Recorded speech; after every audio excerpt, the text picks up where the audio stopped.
nanti. Dan semoga kita semua yang ada di sini termasuk dari umat-umat beliau yang akan beroleh syafaat beliau di waktu akhir nanti. Amin.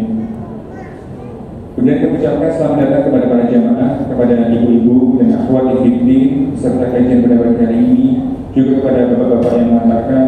Semoga Allah senantiasa memberikan kemudahan dan istiqomah kepada kita dalam mendatangi majelis-majelis ilmu untuk bisa mengambil faedah berharga dari guru-guru yang kita hormati. Dan alhamdulillah kajian pada pagi hari ini diselenggarakan oleh Majelis Taklim Nusan Shalihat bekerjasama dengan Masjid Minaja Kayuran. Semoga Allah memberikan keberkahan kepada para pengurus dan semoga Allah menjadikan Masjid Mina ini menjadi masjid yang semakin makmur dan diberkahi Allah Tabaraka wa Ta'ala.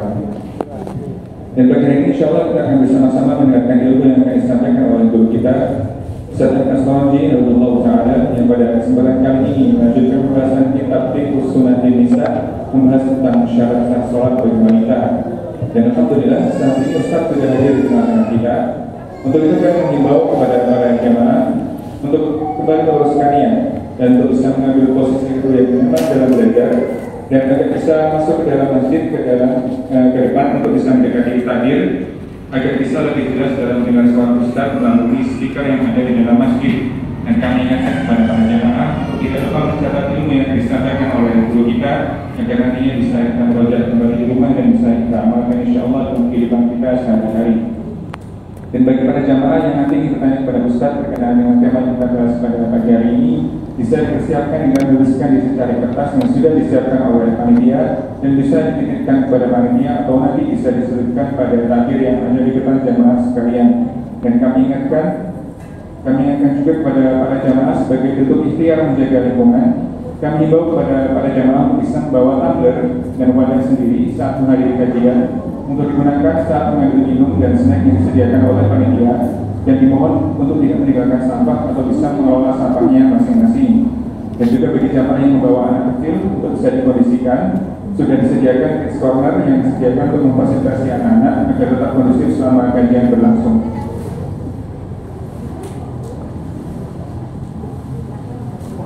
Dan baiklah, mari kajian pada pagi hari ini kita akan mulai kepada Ustaz Al-Asraji Hafizallahu Ta'ala. Falyatafadhal mashkura.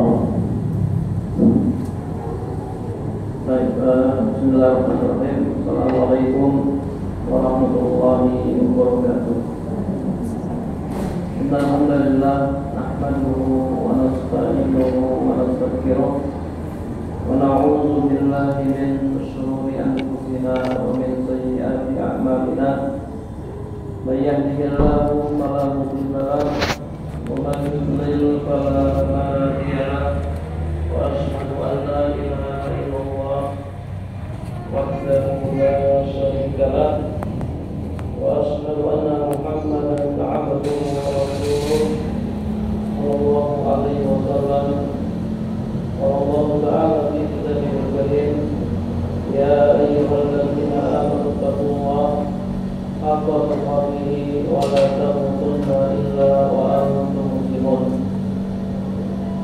Amma ba'du, para jemaah, para ibu-ibu yang dirahmati Allah Subhanahu wa Ta'ala, alhamdulillah sudah kembali dalam kajian kitab Fiqh Sunnatin Nisa karya Syekh Abu Malik Kamal bin Sayyid Salim Hafizallah Ta'ala. Kita masih membahas kitab sholat, kitab tentang sholat. Tema kita pada pagi hari ini tentang syurutu sihhati sholat lil mar'ati, syarat sahnya sholat bagi wanita. Ibu-ibu yang dirahmati Allah Subhanahu wa Ta'ala, syarat sah sholat bagi wanita ini wajib dipenuhi. Fa idza taqallafa shay'un minha lam tan'aqid as-salatu aslan fa takunu batilatan. Kalau ada satu syarat di antara syarat-syarat ini yang tidak terpenuhi, maka sholat menjadi tidak sah, sholatnya menjadi batal. Jadi yang namanya syarat itu harus dipenuhi semuanya. Syarat yang pertama, al-ilmu bidukhuli waktu sholat, mengetahui masuknya waktu sholat. Fala tasihu sholatu fi qabla dukhuli waqtiha, maka tidak sah sholat sebelum masuk waktunya. Wala ba'da khurujihi illa li uzrin, dan juga tidak sah sholat setelah habis waktunya, illa li uzrin, kecuali kalau punya uzur. Di sholat itu ada waktu awal dan ada waktu akhir. Tidak boleh mengerjakan sholat sebelum masuk waktunya, dan tidak boleh mengerjakan sholat sesudah habis waktunya. Allah Subhanahu wa taala berfirman dalam surat An-Nisa ayat 103, Inna sholata kanat 'alal mu'minina kitaban mawquta. Sesungguhnya sholat adalah kewajiban yang telah ditetapkan waktunya bagi orang-orang yang beriman. Allah Subhanahu wa taala sudah menetapkan waktu-waktu sholat. Sholat subuh ada waktunya, sholat zuhur ada waktunya, sholat asar ada waktunya, sholat maghrib ada waktunya, dan sholat isya ada waktunya. Wa yakfi ghalabatu dhanni anna al-waqta qad dakhala li tuba as-shalat bi ittifaq ulama. Dan cukup keyakinan kuat bahwa waktu sholat sudah masuk, ditubah as-sholat untuk mengerjakan sholat. Ini berdasarkan kesepakatan para fuqaha. Jadi kalau kita sudah yakin telah masuk waktu sholat, maka boleh mengerjakan sholat. Ya, alhamdulillah sekarang sudah banyak aplikasi jadwal sholat, hingga memudahkan bagi kita untuk mengetahui bahwasanya waktu sholat telah masuk. Kemudian juga masjid ada di mana-mana. Kalau kita mendengarkan azan, berarti telah masuk waktu sholat. Kemudian syarat yang kedua, at-taharatu minal hadatsaini al-asghari wal akbari ma'al qudrati. Bersuci dari dua hadas, hadas kecil dan hadas besar bagi yang mampu. Jadi orang yang mengerjakan sholat harus suci dari hadas kecil dan hadas besar. Hadas kecil seperti kentut, ya, buang air kecil atau buang air besar. Hadas besar seperti junub, haid, ya, dan nifas. Faqad taqaddama qaulun Nabi sallallahu alaihi wasallam, la yaqbalu Allahu sholatan bi ghairi tuhurin.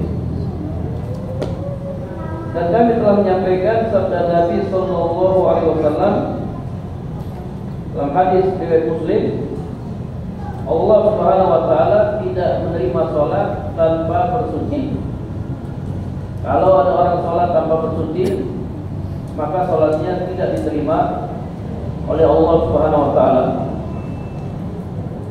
Wa li hadis Abi Hurairah radhiyallahu anhu anna Nabiy sallallahu alaihi wasallam qala la yaqbalu Allahu salata ahadikum illa ahdatha hatta yatawadda.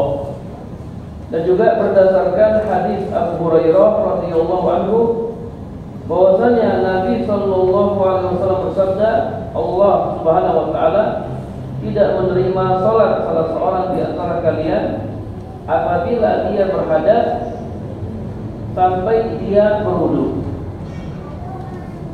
Hadis riwayat Bukhari Muslim.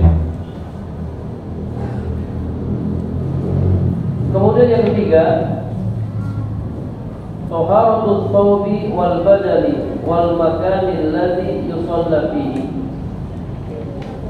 Sucinya pakaian, badan, dan tempat yang digunakan untuk sholat. Jika kita mengerjakan sholat, maka pakaian kita harus bersih, suci, badan kita juga harus bersih, suci, dan tempat yang kita gunakan untuk sholat juga harus bersih. Amma taharatus thawbi faqala ta'ala wa thiyabaka fatahhir. Adapun tentang sucinya pakaian, Allah Subhanahu wa taala berfirman dalam surat Al-Mudaththir ayat 4, wa thiyabaka fatahhir. Dan pakaianmu maka sucikanlah. Wa amma taharatul badani faliqaulihi sallallahu alaihi wasallam liman sa'alahu anil madhi. Adapun sucinya badan berdasarkan sabda Nabi sallallahu alaihi wasallam kepada orang yang bertanya kepadanya tentang madhi. Ya, tentang madhi. Ada yang masih ingat apa itu madhi? Ada madhi, ada wadi, kemudian ada mani.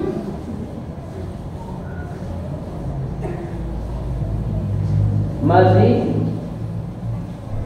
adalah cairan yang encer, lengket, yakhruju inda syahwati, keluar ketika syahwat.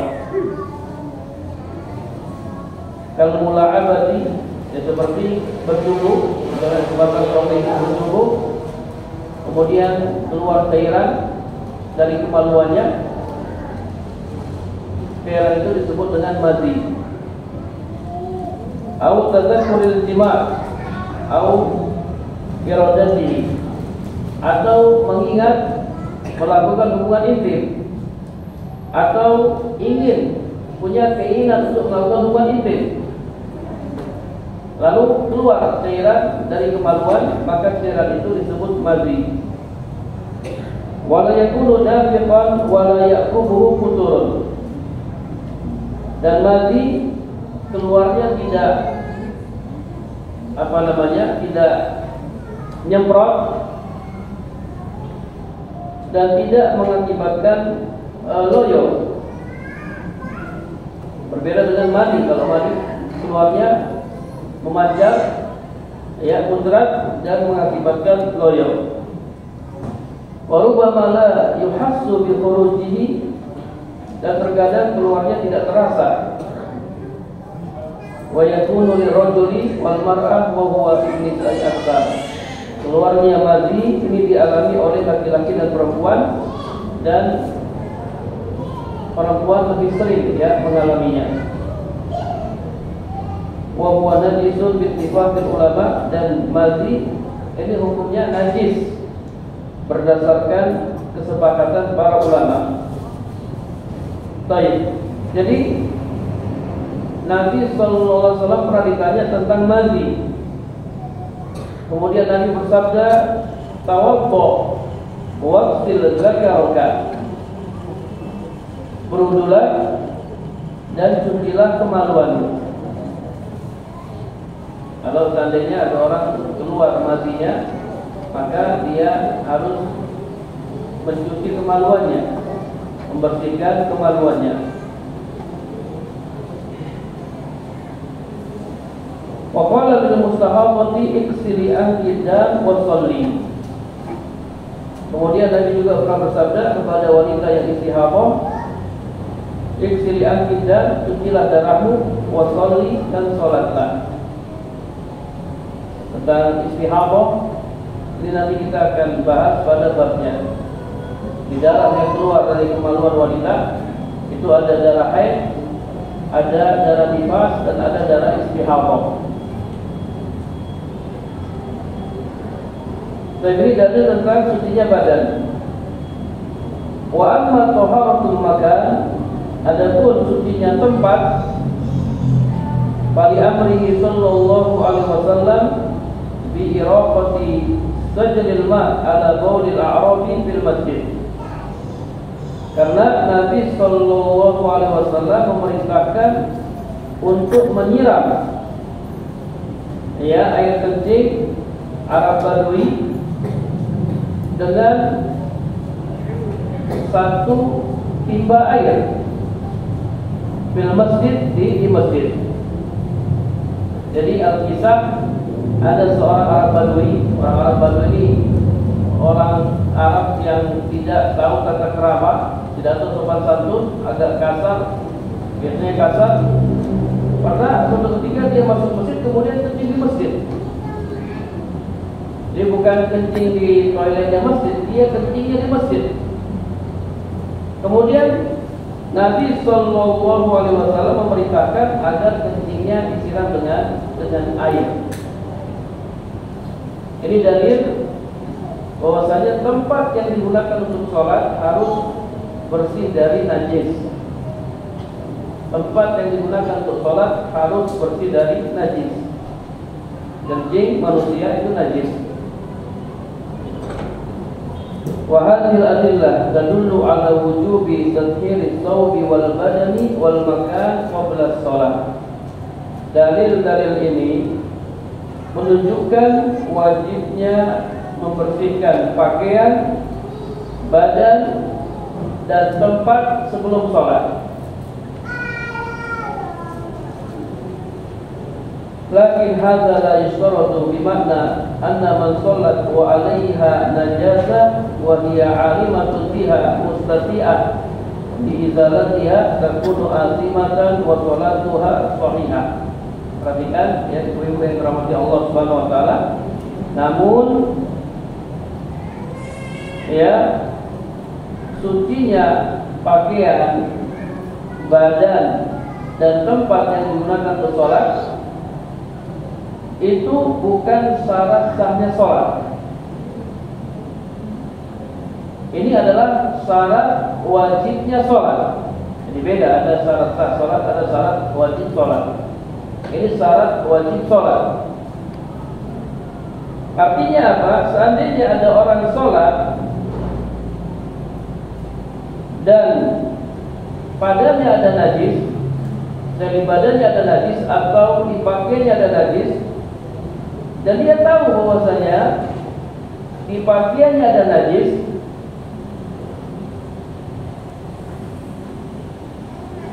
dan dia mampu untuk menghilangkannya, maka dia berdosa dan sholatnya sah.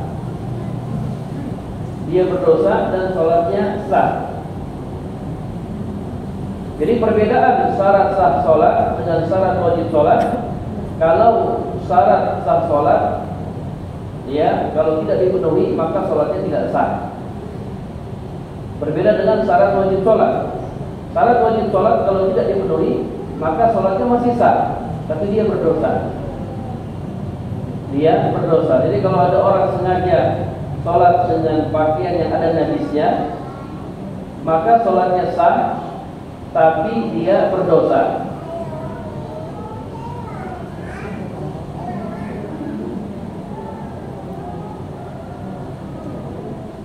Berbeda kalau syarat sah sholat. Misalnya ada orang sholat sebelum masuk waktunya, sholatnya sah atau tidak sah? Sholatnya tidak sah, karena dia tidak penuhi syarat sah sholat. Ini perbedaan antara syarat sah sholat dan syarat wajib sholat. Jadi kalau syarat sah sholat harus dipenuhi, kalau tidak maka sholatnya tidak sah. Adapun syarat wajib sholat, kalau tidak dipenuhi sholatnya masih sah, hanya saja ya orang yang sholat berdosa. Orang yang sengaja sholat pakai pakaian yang ada najisnya misalnya, sholatnya sah, namun dia berdosa. Kemudian ada faedah, idza shallaiti wa 'alaiki najasatun, apabila ibu-ibu sholat dalam keadaan ada najis ya pada baju ibu-ibu, la ta'lamina biha Sementara ibu pun tidak tahu kalau pakaiannya terkena najis. Wa sholatuki shahihatun wa la i'adata alayhi. Maka salatnya ibu-ibu sah, tidak perlu diulang. Jadi mungkin pakaiannya dikencingi anak misalnya, dia lupa kalau pakaiannya ada najisnya, kemudian dia gunakan pakaian itu untuk sholat. Ingat, dalam keadaan dia tidak tahu, dia gunakan. Setelah selesai sholat, oh ternyata baru sadar ternyata pakaiannya ada najisnya, maka sholatnya sah, tidak perlu diulang. Kemudian wa idza alimti biha asna as-shalah, jika ibu-ibu tahu pada saat mengerjakan sholat, kalau tadi kan tahu setelah sholat, sekarang tahunya pada saat mengerjakan sholat. Fa in amkanaki izalatuha wa anti fi sholat fa aziliha wa atammi sholataki. Jika memungkinkan bagi ibu-ibu untuk menghilangkannya, walaupun dalam keadaan sholat, maka hilangkan najis tersebut dan lanjutkan sholat. Ya, kalau kita misalnya ikhwan laki-laki, kita sholat, ketika sedang sholat kita ingat ternyata pakaian ini ada najisnya, dan kita pakai pakaian dalam misalnya, ini ada baju kaos di dalam. Kalau memungkinkan bagi kita untuk melepas di baju luar, maka kita lepas, tidak apa-apa. Ini bergerak karena ada hajat, ada keperluan. Bergerak, kita copot di baju yang di luar, kemudian kita letakkan, kemudian kita sholat pakai pakaian dalam, pakai pakaian kaos. Ini tidak mengapa, silakan. Jadi lepaskan pakaian yang ada najisnya, kemudian kita sholat pakai baju kaos. Wa illam yumkin izalatuha fala haraj. Gimana kalau seandainya tidak mungkin menghilangkannya? Misalnya pakaiannya hanya satu kok, tidak pakai pakaian dalam, tidak pakai baju kaos. Kata penulis fala haraj, maka tidak mengapa, silakan lanjutkan sholat dengan pakaian tersebut. Faqad ja'a Jibril lin Nabi sallallahu alaihi wasallam wa huwa fi shalah wa akhbarahu anna fi na'lihi khabatan wa qala'ahuma an-nabiy sallallahu alaihi wasallam wa atamma sholatahu. Ternyata hal ini pernah dialami oleh Nabi sallallahu alaihi wasallam. Jadi Jibril datang ya ketika Nabi sedang sholat, dan Jibril menyampaikan bahwasanya di sandal beliau ada najis. Ketika itu Nabi sholat sambil memakai sendal. Kemudian Nabi melepas ya kedua sandalnya dan beliau melanjutkan sholatnya. Hadis riwayat Abu Dawud. Ya, jadi tidak perlu membatalkan sholat. Tidak perlu membatalkan sholat, ya, kita teruskan sholat kita. Kalau memungkinkan bagi kita untuk melepasnya, maka kita lepas ya pakaian yang ada najisnya. Kalau tidak memungkinkan, maka kita teruskan sholat kita. Ibu-ibu yang dirahmati Allah Subhanahu wa taala, di sana ada tempat-tempat dilarang untuk sholat. Kita tidak boleh sholat di tempat-tempat ini. Al-aslu anna al-arda kullaha masjidun. Pada asalnya bumi seluruhnya adalah masjid. Kita boleh sholat di mana saja. Kalau kita ada di gunung, kemudian tiba waktu sholat, ya kita sholat di gunung. Kita ada di pantai, tiba waktu sholat, kita sholat di pantai. Di mana saja kita boleh mengerjakan sholat, karena bumi seluruhnya masjid. Tajuzu sholatu fi ayyi buq'atin minha. Boleh mengerjakan sholat di mana saja. Nabi sallallahu alaihi wasallam bersabda, "Utiltu 'alal anbiya bi sittin." Aku diberi keutamaan dari nabi-nabi yang lain dengan 6 hal. Di antaranya, wa ju'ilat li al-ardu tahuran wa masjidan. Dijadikan untukku bumi sebagai alat bersuci, boleh bersuci dengan tangan ya, atau tayamum, dan juga dijadikan bagiku bumi sebagai masjid.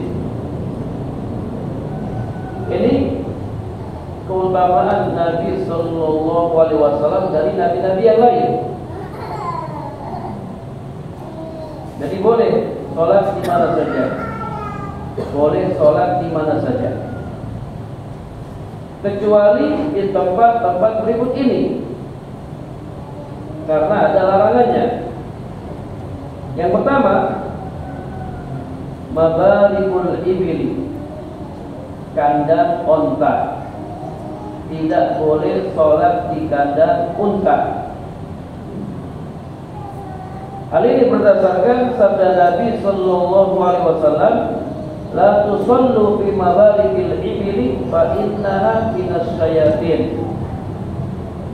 Jangan kalian sholat di kandang unta, karena kandang unta itu minasyayatin, termasuk setan. Hadis riwayat Abu Daud dan Ibnu Majah.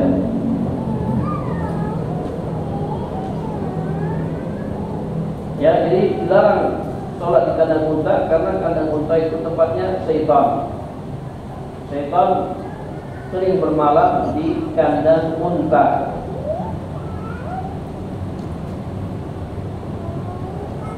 Yang kedua, al-maqbarah, kuburan. Hal ini berdasarkan hadis Abu Sa'id, ia berkata, Rasulullah sallallahu alaihi wasallam bersabda, al-ardu kulluha masjidun illa al-maqbarah wal hammam. Bumi seluruhnya masjid, boleh digunakan untuk sholat, kecuali kuburan dan hammam. Mana hammam? Kamar mandi.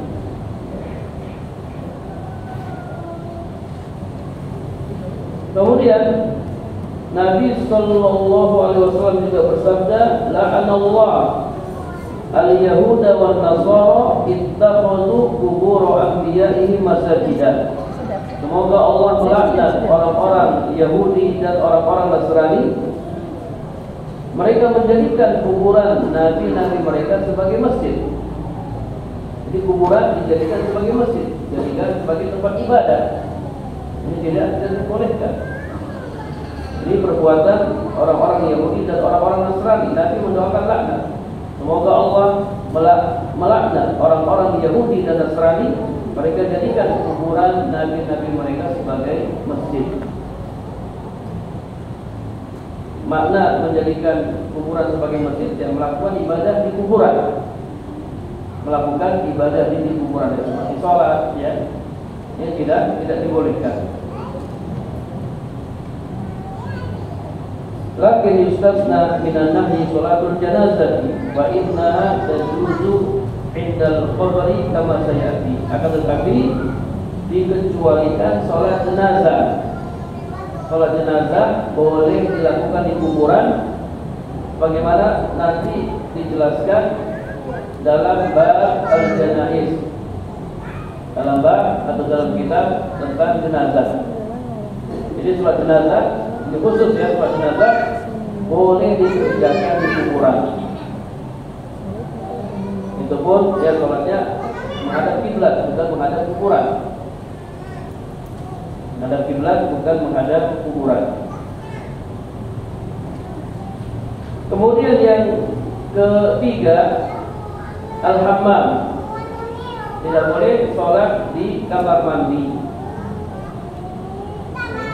Ya, berdasarkan hadis di atas, al-ardu kulluha masjidun illa al-maqbarah wal hammam. Bumi seluruhnya masjid kecuali kuburan dan kamar mandi. Wa kadzalika la tajuzu shalah fi makani qada'il hajati. Demikian pula tidak boleh mengerjakan salat di tempat buang hajat. Apa tempat buang hajat? WC. Ya, biasanya ya kalau di Arab Saudi sana dibedakan, ya, kamar mandi sendiri, WC sendiri. Kalau di tempat kita kan kadang disatukan, ya, kamar mandi ya, ada WC-nya, WC plus kamar mandi. Jadi kalau dibedakan, kamar mandi sendiri, WC sendiri, ya tidak boleh sholat di kamar mandi dan tidak boleh sholat di WC. Kalau disatukan, lebih tidak boleh lagi. Jadi tidak boleh sholat di kamar mandi dan tidak boleh sholat di WC. Li'annahu ma'was syayatin. Karena WC adalah tempat tinggalnya setan.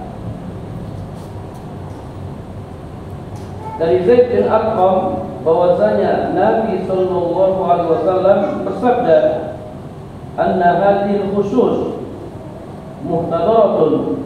Bahwasanya WC adalah tempatnya setan. Fa idza dakhala ahadukum al-khala falyaqul a'udzu billah minal khubuthi wal khaba'ith. Apabila salah seorang di antara kalian masuk WC, maka hendaknya dia membaca a'udzu billah minal khubuthi wal khaba'ith. Berlindung kepada Allah dari, ya, setan atau jin, betina dan jantan. Hadis riwayat Abu Daud dan Ibnu Majah di sanad yang sahih dengan sanad yang sahih. Ibu-ibu yang dirahmati Allah Subhanahu wa taala, ya, jadi kalau kita masuk WC jangan lupa baca doa yang tadi, kemudian juga jangan lupa baca bismillah. Jadi bismillah, Allahumma inni a'udzubika minal khubuthi wal khaba'ith. Dengan nama Allah, ya Allah, sesungguhnya aku berlindung kepadamu dari setan laki-laki dan setan perempuan. Apa manfaat membaca bismillah? Manfaatnya supaya aurat kita tidak bisa dilihat oleh setan atau jin. Ingat, WC itu tempatnya setan atau jin. Maka sebelum masuk, baca doa terlebih dahulu.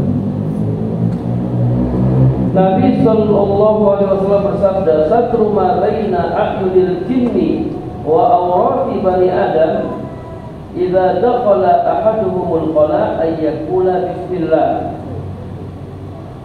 Penghalang antara pandangan jin dan aurat bani Adam apabila mereka masuk WC adalah mengucapkan bismillah. Kalau kita mengucapkan bismillah, maka jin tidak bisa melihat aurat kita. Tapi kalau kita masuk WC tanpa mengucapkan basmalah, tanpa membaca doa, maka jin atau setan akan melihat aurat kita. Jadi penting, ya, untuk baca doa sebelum masuk WC. Ini sangat-sangat penting, ya, supaya jin tidak melihat aurat kita. Khawatir nanti kalau jinnya melihat, jinnya jadi nasir gimana? Ya, tidak sedikit orang yang kesurupan jin ketika diruqyah ternyata, ya, jinnya suka sama ini orang tersebut. Ya, kenapa kau masuk ke tubuhnya? Karena saya suka sama dia, saya cinta sama dia, dan seterusnya. Terus saya ketemu di mana? Ketemunya di WC ternyata. Karena orang ini ketika masuk WC dia tidak baca doa. Baik, ya, jadi tidak boleh sholat di satu kandang unta, yang kedua kuburan, yang ketiga kamar mandi, dan yang keempat WC. Kemudian ada faedah, man sarafat thawban thumma shallat fihi aw shallat fi ardin ghasabatha fasahih annaha ta'sumu lakinna salataha sahihatun. Wa bihadza qala al-jumhur wallahu a'lam. Ada faedah, barang siapa mencuri pakaian lalu dia sholat dengan pakaian tersebut, atau dia sholat di tanah yang dia rampas dari orang lain, maka yang benar sholatnya sah, tapi dia berdosa. Ini pendapat jumhur ulama. Ya, jadi sholat dengan pakaian hasil curian, nyuri pakaiannya orang kemudian dipakai sholat, maka menurut jumhur ulama sholatnya sah, tapi dia berdosa. Tapi menurut sebagian ulama sholatnya tidak sah. Menurut sebagian ulama sholatnya tidak sah, karena dia nutup auratnya dengan pakaian yang haram. Menurut jumhur sholatnya sah, tapi dia berdosa. Ini sama dengan orang yang berwudu dari air curian. Jadi nyuri airnya orang kemudian digunakan untuk berwudu. Wudunya sah atau tidak sah? Kata sebagian ulama, wudunya sah tapi dia berdosa. Menurut ulama yang lain, wudunya tidak sah karena dia wudu dengan air curian. Ya, intinya kalau mau sholat jangan pakai pakaian curian,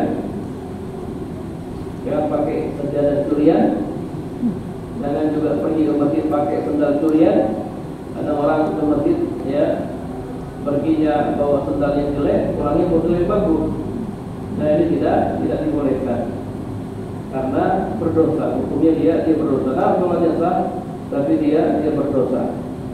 Jadi sholat bukannya dapat pahala, tapi dia dapat dosa. Dia dapat dosa.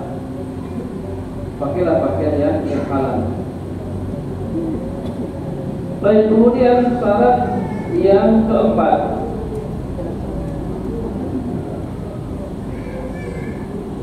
satrul aurati ma'al qudrati, menutup aurat bagi yang mampu. Allah Subhanahu wa taala berfirman dalam surat Al-A'raf ayat 31, Ya bani Adam, khudhu zinatakum inda kulli masjidin. Wahai anak Adam, pakailah perhiasanmu setiap memasuki masjid. Apa makna ayat ini? Yang dimaksud dengan perhiasan di sini, pakailah pakaian yang menutup aurat. Pakailah pakaian yang menutup aurat. Dan yang dimaksud dengan masjid ini adalah sholat. Jadi makna ayat ini, usturu auratikum inda kulli sholat. Tutuplah aurat kalian setiap mengerjakan sholat. Ya bani Adam, khudhu zinatakum inda kulli masjid. Artinya, wahai anak Adam, tutuplah aurat kalian inda kulli sholatin, ketika mengerjakan sholat.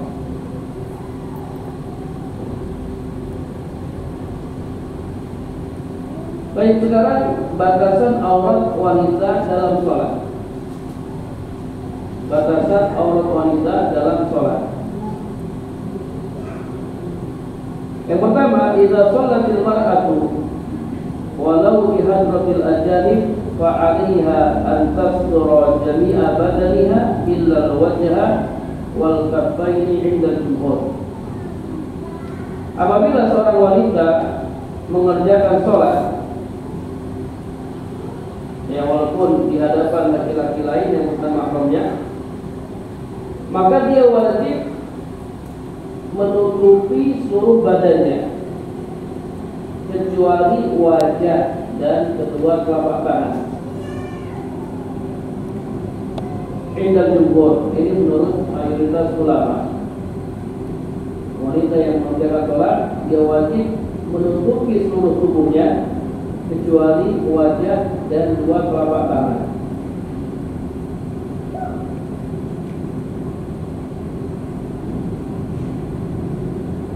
Kemudian Kemudian yang berikutnya, idza dhahara minha syai'un mimma yajibu satruhu bi hadratil ajalin fa hiya atimatun lakin la tabtul sholatuha ala sahih min aqwalil ulama. Apabila nampak sesuatu dari auratnya, nampak sedikit dari auratnya yang seharusnya dia tutup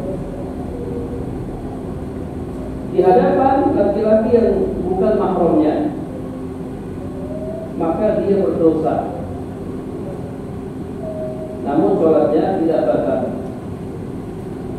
menurut pendapat yang sahih dari pendapat para ulama. Sebab tidak ada dalil yang menunjukkan sholatnya batal. Ya, misalnya ada ibu-ibu sholat, kemudian mungkin rambutnya sedikit keluar, ada sedikit dari rambutnya yang keluar, rambut itu aurat ya, keluar, kemudian ada laki-laki yang bukan mahramnya dilihat, maka dia berdosa. Namun sholatnya masih sah. Karena yang kelihatan itu hanya sedikit dari auratnya.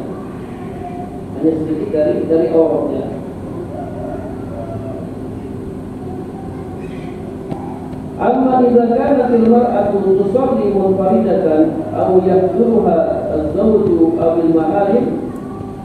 Adapun jika wanita sholat sendiri atau dia sholat di hadapan suaminya atau di hadapan mahramnya, yajuzu laha kasfu wajhiha wa kaffaiha fi sholat, maka boleh baginya membuka wajahnya dan kedua telapak tangannya dalam sholat. Ya, ini juga dibolehkan menurut pendapat banyak ulama. Jadi Anda ingin jelaskan tentang wajah. Ya, wajah itu aurat atau bukan aurat? Khilaf di antara para ulama. Ada yang mengatakan wajah wanita itu aurat yang harus ditutup, dan ada yang mengatakan enggak, itu bukan aurat. Sehingga hukum memakai cadar, ini ada khilaf di antara para ulama. Dia mengatakan memakai cadar hukumnya wajib karena wajah itu termasuk aurat. Ada yang mengatakan memakai cadar hukumnya sunnah karena wajah bukan aurat, sebaiknya ditutup. Baik, seandainya ada orang yang mengikuti pendapat ulama wajah itu aurat, kemudian dia sholat di hadapan laki-laki lain yang bukan mahramnya, maka dia harus tutup wajahnya. Adapun kalau dia berpendapat wajah itu bukan aurat, ya hukumnya lebih baik ditutup, tapi dibuka juga tidak mengapa. Ketika dia sholat di hadapan laki-laki lain yang bukan mahramnya, maka dia boleh membuka wajahnya. Ya, dia boleh membuka wajahnya. Kalau dia sholat di hadapan suaminya, atau sholat sendiri, atau sholat di hadapan mahramnya, maka walaupun dia berpendapat wajah itu aurat, maka dia boleh membuka wajahnya. Wa qaul aktsar ulama, ini adalah pendapat ya kebanyakan ulama.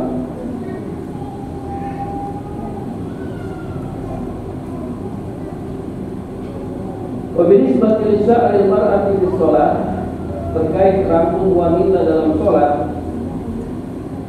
ada sebuah hadis, la yaqbalullahu sholata haidin illa bil khimar.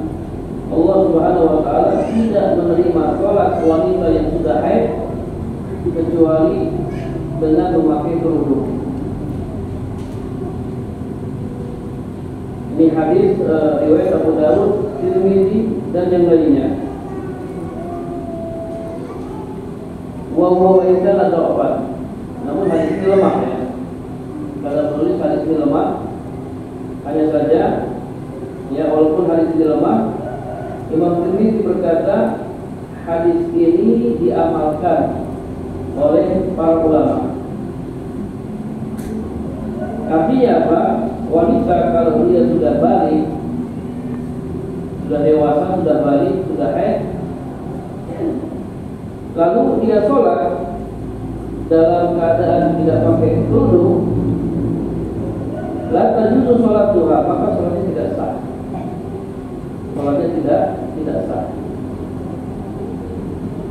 Ini pendapat Imam Syafi'i. Ya, Imam Syafi'i berkata, la tajuzu sholatul mar'ah wa syai'un min jasadiha maksyufun. Tidak boleh ya wanita sholat sementara ada bagian-bagian dari jasadnya yang terbuka. Kalau tadi ada contohkan, ya sholatnya masih sah karena yang terlihat rambutnya hanya sedikit. Tapi kalau dia tidak pakai kerudung, kemudian dia sholat tidak pakai kerudung dalam keadaan rambutnya terbuka, maka sholatnya tidak sah. Lakin idza kashafa syai'un yasir min sya'riha wa badaniha fa sholatuha shahihatun. Akan tetapi seandainya terlihat sedikit dari rambutnya atau dari badannya, maka sholatnya sah. Dia tidak perlu mengulang sholatnya. Indah katsir min ulama, ini menurut kebanyakan ulama. Wa mazhab Abi Hanifah wa Ahmad, dan ini adalah mazhab Imam Abu Hanifah dan Imam Ahmad. Wa in kashafa syai'un katsir a'adat as-shalat. Jika yang terlihat dari rambutnya atau badannya itu banyak, maka dia harus mengulang sholatnya.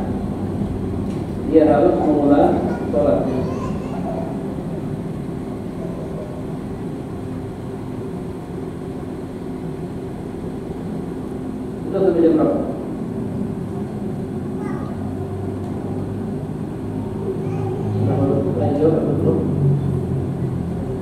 Sudah ya? Baik. Jadi sampai di sini. Adapun tentang kaki wanita, apakah kaki wanita itu aurat dalam sholat, nanti kita bahas pada pertemuan berikutnya. Tentang kaki wanita ini ada khilaf di antara para ulama, apakah dia termasuk aurat dalam sholat ataukah tidak. Kalau di luar sholat, sepakat para ulama kaki perempuan itu apa? Aurat. Tapi kalau di dalam sholat ini ada khilaf di antara para ulama, apakah kakinya termasuk aurat yang harus ditutup ataukah tidak. Nah,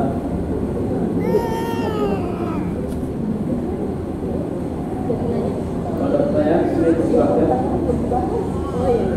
Baik, alhamdulillah kita bersama-sama kita dengan ilmu yang bermanfaat, insyaallah bagi kita semua. Jazakallahu khairan kepada Ustaz Anda atas ilmu yang disampaikan kepada kita semua. Semoga Allah memberkahi ilmu beliau. Baik, untuk pertanyaan bisa diberikan kepada panitia.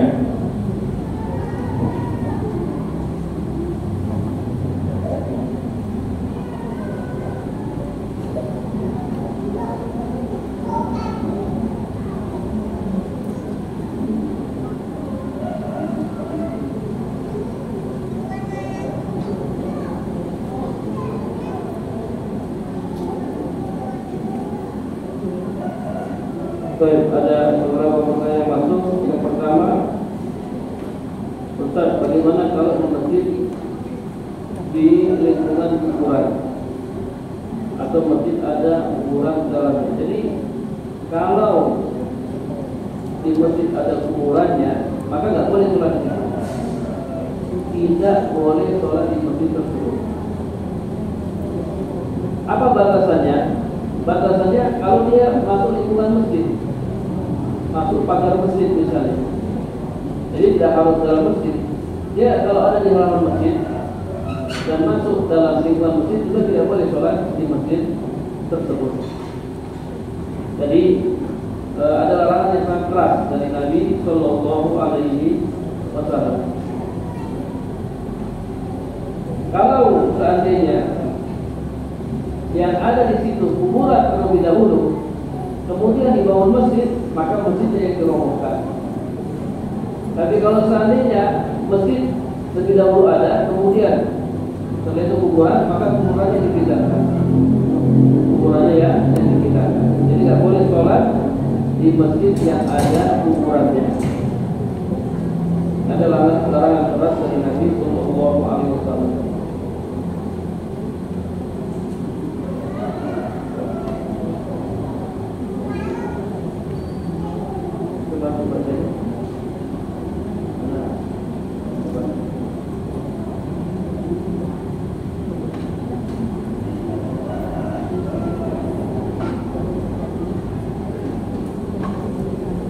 Ini menyambung pertanyaan tadi tentang tempat yang tidak boleh untuk sholat, salah satunya kuburan atau makam. Bagaimana dengan makam Nabi yang berada di Masjid Nabawi? Jadi, ya ibu-ibu yang dirahmati Allah Subhanahu Wa Taala, pada zaman Nabi ya, dulu ketika Nabi masih hidup, kemudian Nabi meninggal dunia, itu Nabi tidak tinggal di masjid, ya, Nabi tinggal di dekat masjid. Jadi rumah Nabi itu tidak masuk dalam masjid. Kemudian Nabi meninggal dan Nabi dikuburkan di tempat yang meninggal. Beliau tidak dikuburkan di dalam masjid. Ya. Kemudian terjadilah perluasan masjid, Masjid Nabawi. Kemudian awalnya diperluas bukan ke arah kuburan, tapi ke arah samping. Namun ya karena umat Islam semakin banyak, akhirnya ketika itu harus diperluas sehingga kuburan Nabi masuk dalam masjid. Hanya saja itu tidak dianggap masjid. Jadi kuburan Nabi yang kita lihat ada dalam Masjid Nabawi itu tidak dianggap sebagai masjid. Makanya di tembok ya, di tembok tinggi, dan itu tidak dianggap sebagai masjid. Itu tidak dianggap sebagai masjid. Kemudian yang kedua, yang jadi patokan itu bukan kuburan Nabi yang ada dalam masjid, karena itu perbuatan orang-orang setelahnya. Yang jadi patokan, yang jadi dalil adalah sabda Nabi.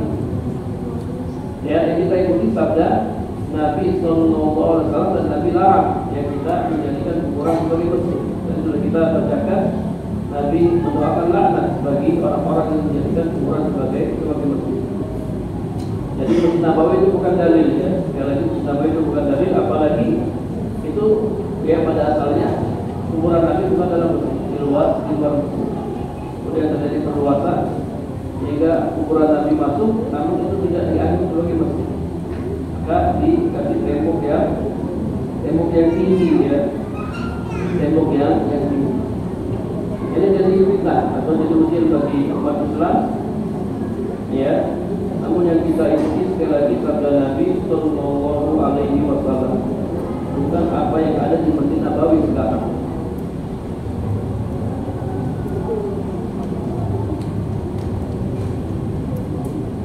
Ustaz, pertanyaan yang kedua, saat di pesawat sebaiknya tayamum atau berwudu? Mengingat tempat berwudu di pesawat sempit. Kalau bisa berwudu maka berwudu. Ya karena masih ada air. Tapi kalau tidak bisa, kita dilarang. Karena kita pernah terbang dari Madinah ke Jakarta, para mahasiswa dulu waktu masih kuliah di Universitas Islam Madinah, itu banyak yang wudu karena memang air ada, secara hukum air ada. Kalau bisa berwudu silakan. Tapi kalau dilarang, misalnya dilarang, itu membahayakan. Kita juga sempat ditegur ya oleh pramugarinya, bahkan ditegur oleh pilotnya. Kalau membahayakan maka jangan. Ya, tayamum, cukup melakukan tayamum. Wallahu a'lam bishawab.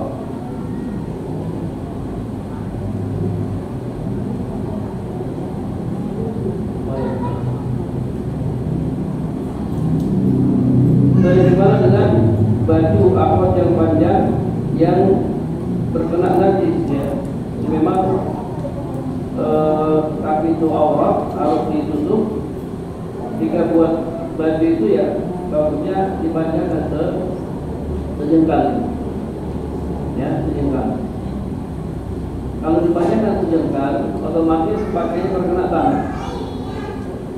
dan kadang terkena najis. Nanti gimana? Pernah ada seorang wanita, sudah kita pernah bahas tadinya, yang bertanya kepada Nabi, ya Rasulullah, saya ini seorang wanita yang panjang pakaian dan saya berjalan di tempat yang najis. Bagaimana ya Rasulullah? Kata Rasulullah SAW, tanah berikutnya itu sebagai pensucinya. Artinya apa? Kalau seandainya ibu-ibu najis karena pakainya panjang, maka dia cukup jalan di tanah yang suci. Cukup dia berjalan di tanah yang suci, maka itu sebagai pensucinya. Pakainya jadi suci. Tidak perlu dia apa? Tidak perlu itu, tidak perlu. Cukup dia jalan ke tanah yang suci. Maka itu sudah menjadi suci.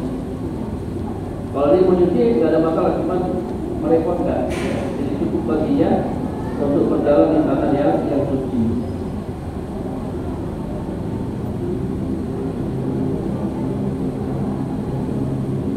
Ustaz, di balik dinding masjid dan masih satu penghalangan dengan masjid ada beberapa kuburan. Hukumnya bagaimana kalau kita sholat di? Kalau dia masih masuk di masjid tidak boleh. Beda halnya kalau dia ada di luar, ada kuburan, bukan masjid tapi di luar pagar masjid. Jadi di luar pagar masjid, maka tidak mengapa kita sholat di masjid tersebut. Tidak mengapa kita sholat di masjid. Atau misalnya di depan sini ada kuburan misalnya. Tapi dipisah dengan jalan, ada lorong tempat orang lewat. Itu tidak mengapa. Masih boleh sholat di masjid tersebut. Yang tidak boleh itu kalau di lingkungan masjid atau pekarangan masjid ada kuburan. Jadi patokannya kita lihat pada masjid. Kita lihat pada masjid. Apakah kuburan yang masuk ke dalam pagar masjid atau dia berada di luar pagar masjid. Ya, ini yang dijelaskan oleh para ulama. Wallahu a'lam. Baik, sudah selesai ya. Mudah-mudahan bisa dipahami. Kita akhiri dengan doa kafaratul majlis. Subhanallahumma wa bihamdika asyhadu an la ilaha illa anta astaghfiruka wa atubu ilaik. Assalamualaikum warahmatullahi wabarakatuh. Assalamualaikum warahmatullahi wabarakatuh. Jazakumullah khairan kepada Ustaz Ahmad atas semua yang disampaikan kepada kita semua. Semoga Allah memberkahi ilmu beliau. Jazakumullah khairan kepada Ustaz Ahmad atas jawaban-jawaban dari para jamaah sekalian. Semoga menjadi ilmu yang bermanfaat bagi kita semua. Sebelum